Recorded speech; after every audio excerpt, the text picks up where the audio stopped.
तीसरी चीज है अप्रमादो। अप्रमादो का तात्पर्य होता है लापरवाही ना करना। किसी कार्य के लिए कर लेंगे, देख लेंगे, हो जाएगा, क्या जल्दी है, सब बन जाता है, ऐसे शब्दों को बोलने वाले लोग सफल नहीं होते। कर लेंगे नहीं, करना ही है, उनको सफलता मिलती है, उत्थान होता है। धृति स्मृति। और चौथी चीज विदुर जी कहते हैं, हे धृतराष्ट्र, जिनके पास में अथाह धैर्य है, सब कुछ खो जाने के बाद जिनकी हिम्मत, जिनका साहस, जिनकी प्रसन्नता, जिनकी मुस्कान नहीं खोती है, वह लोग सब कुछ खोया हुआ पुनः वापस प्राप्त कर लेते हैं।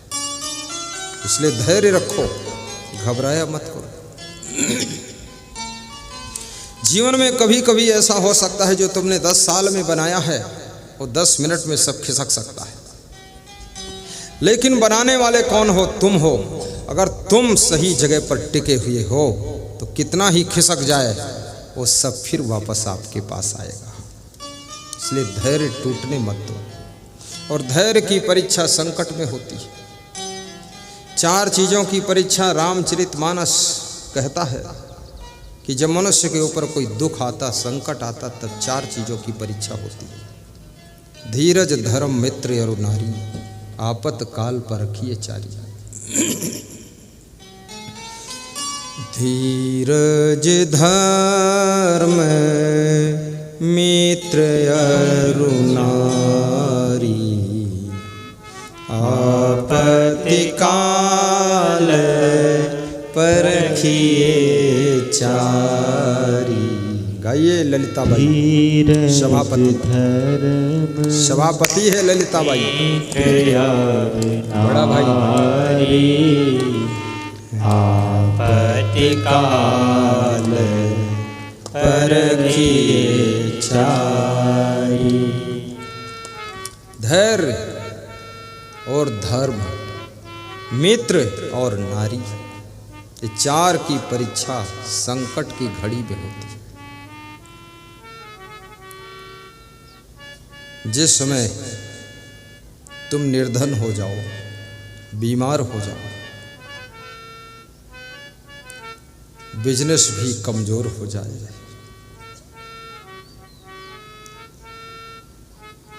बहुत से मुकदमे तुम्हारे ऊपर चलने लग जाए,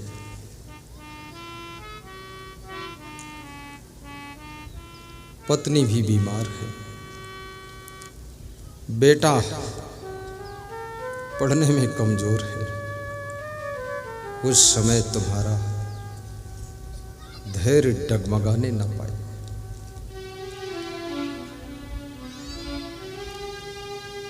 थोड़ा सा समय का इंतजार करो, स्वास्थ्य भी अच्छा हो जाएगा।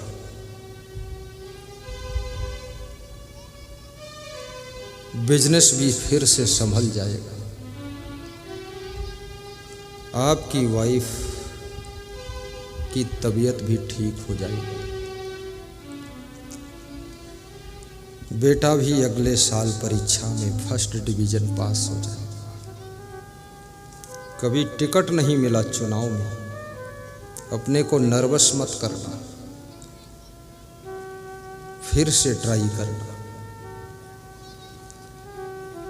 कभी टिकट मिल गया लेकिन चुनाव जीत नहीं पाए, हार गया चुनाव, तो भी दुखी न होना। कभी चुनाव जीत गए लेकिन मिनिस्टर नहीं बनाया गया, उसकी टेंशन में मर मत जाना।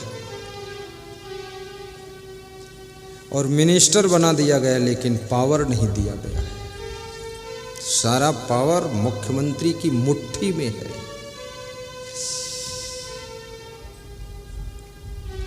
जो मुख्यमंत्री बनता है ना, उसको एक गलत फहमी हो जाती है कि हमारी पार्टी के जितने नेता है, कार्यकर्ता है, सब चोर है, बेईमान है, केवल मैं ही ठीक हूँ, सब पावर अपनी मुट्ठी में रखता है। तो जो विधायक है वो भी खाली थैला लिए घूम रहा है, इज्जत बचाता हुआ गांव-गांव में। लोग कहते हैं विधायक साहब राम राम, तो मुंह छिपाता है कि राम राम। 3 साल हो गए कोई नहीं हुआ काम, काहे का राम राम।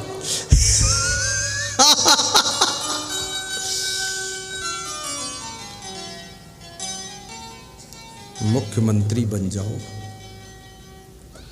लेकिन सारे पावर अपनी मुट्ठी में मत रखो। थोड़ा विधायकों की भी लाज रखो। यही विधायक चुनाव जीत करके तुमको मुख्यमंत्री बनने का सौभाग्य प्राप्त कराते हैं। आज इनको तुम पैरों के नीचे कुचल करके कल आगे बढ़ने की संभावना कर रहे हो।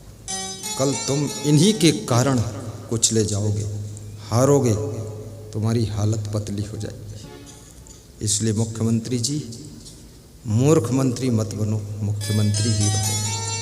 अहंकार मत करो।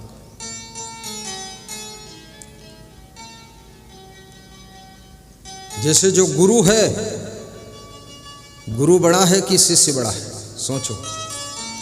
अभी यहाँ कुछ लोग गुरु मंत्र लेने के लिए आए थे हमारे पास। कल भी 10-12 लोगों ने लिया है, आज भी लिया है, अभी और लेंगे लोग। सबको गुरु मंत्र मिल जाएगा। यहीं व्यास गादी पर भी दे दूंगा। ज़्यादा संख्या होगी, कम संख्या होगी तो अपने निवास पर दूंगा। मैंने आपको क्या बनाया? मैं आपको शिष्य बनाता, लेकिन तुमने मुझे क्या बनाया? तुम मुझे गुरु बनाते हो। तो गुरु बनाने वाला बड़ा होता है कि नहीं होता? तुमने तो हमें गुरु बना दिया और हम तुमको शिष्य बनाते हैं।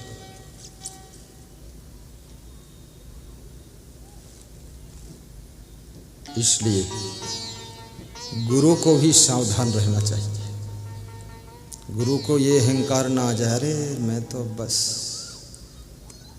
अगर तुम्हारा कोई शिष्य नहीं होगा, तुम्हें गुरु कौन कहेगा? तुम गुरु नहीं बन सकते हो। पुत्र नहीं होगा तो तुम बाप नहीं बन सकते हो, माँ नहीं बन सकते। और बहू नहीं होगी, तुम्हें सास ससुर कौन कहेगा? और वाइफ नहीं होगी तो पति देव की डिग्री कौन देगा? इसलिए जो तुमको बड़ा बनाते हैं, अगर ये तुम्हारे विधायक नहीं होंगे तो मुख्यमंत्री कौन तुमको बनाएगा? इसलिए मुख्यमंत्रियों, होश में आ जाओ। विधायकों को चिखला की तरह रौंदना बंद करो। इनको अवसर दो कुछ करने का। बहुत वादा किया है। जब चुनाव आता है ना, विधायक भी वादा करता है, सब वादा करते हैं कि ये पुलिया बनवा दूंगा, ये नाली बनवा दूंगा। और जब कोई पावर नहीं मिला तो बेचारे शर्माते घूमते रहते। थोड़ा पावर भी तो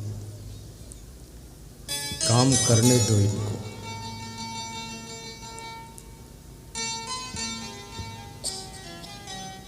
और ये भी याद रखना, कितने बड़े अधिकारी हो जाओ, पर अपने कर्मचारी का भी ख्याल रखना। ज़्यादातर बहुत बड़ा अधिकारी जो होता ना, रिटायर होने के बाद उसके पास में कौन रहता है आपको पता है?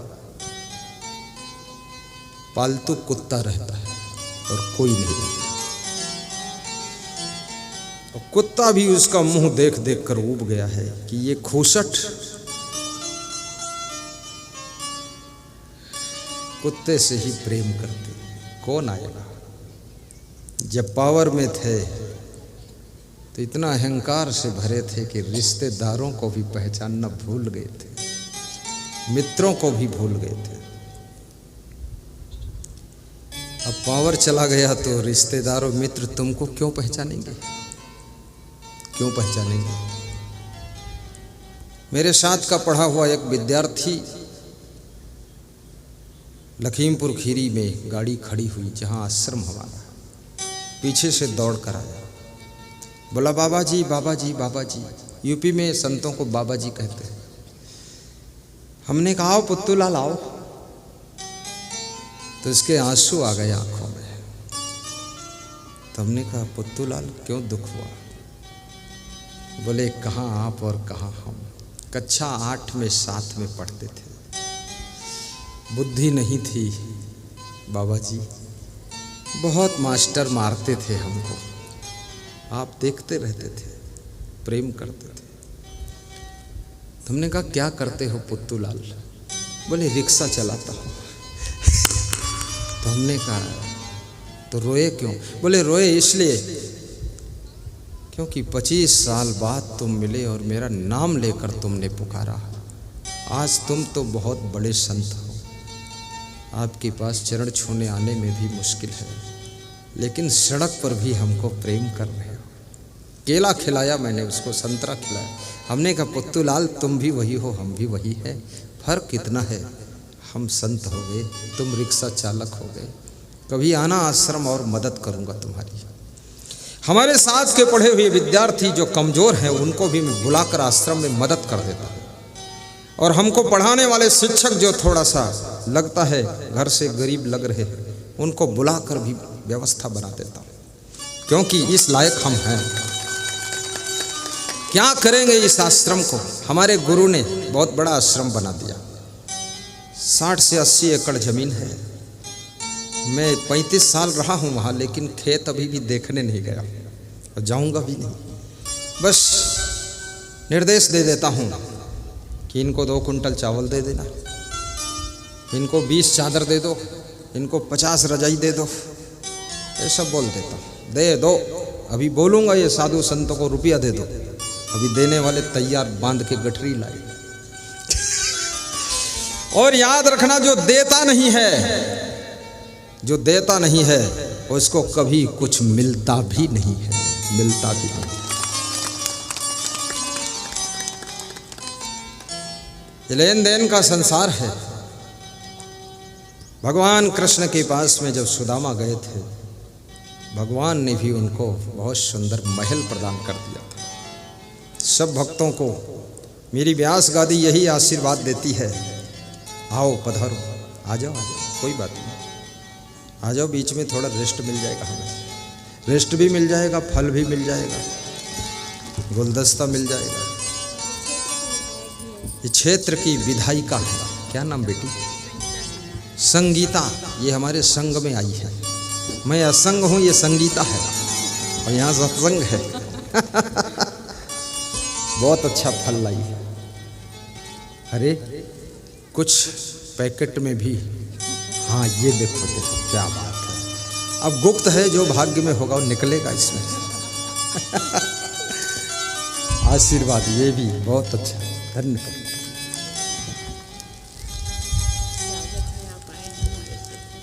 कह रही हैं स्वागत है, आप आए हैं हमारे क्षेत्र में, ऐसा बता रहे हैं, लेकिन ये नहीं कह रही दोबारा फिर आना इस क्षेत्र। जोरदार तालियां बजाते एक बार विधायिका जी के लिए, बहुत अच्छा लगा।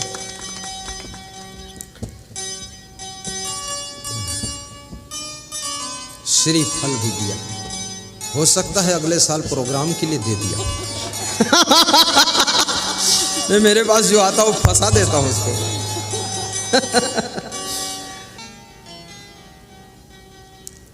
आलस्य बहुत सी बीमारियों को बुलाता है। आलस्य आपकी उम्र को कम कर देता है। ईर्ष्या करने से आयु कम हो जाती है। क्रोध करने से सुंदरता घट जाती है। लोभ करने से मनोबल कमजोर होता है। और याद रखना, अहंकार करने से मन सदैव दुखी रहता है।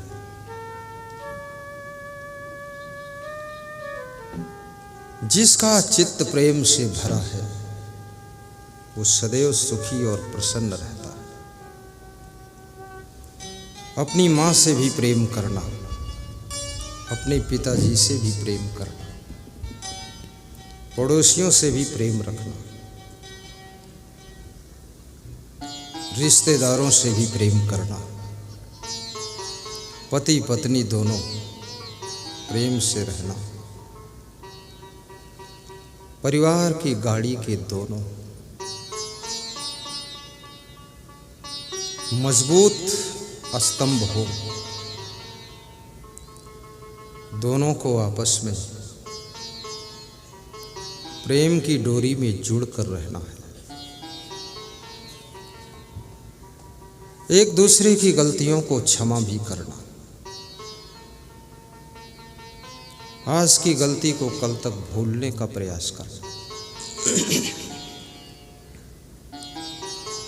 और एक दूसरे की प्रशंसा भी करना, एक दूसरे के गुणों का दर्शन करना।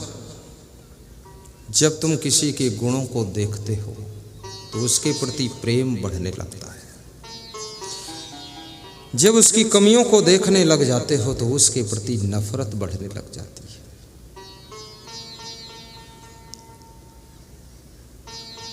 मनुष्य गुणों का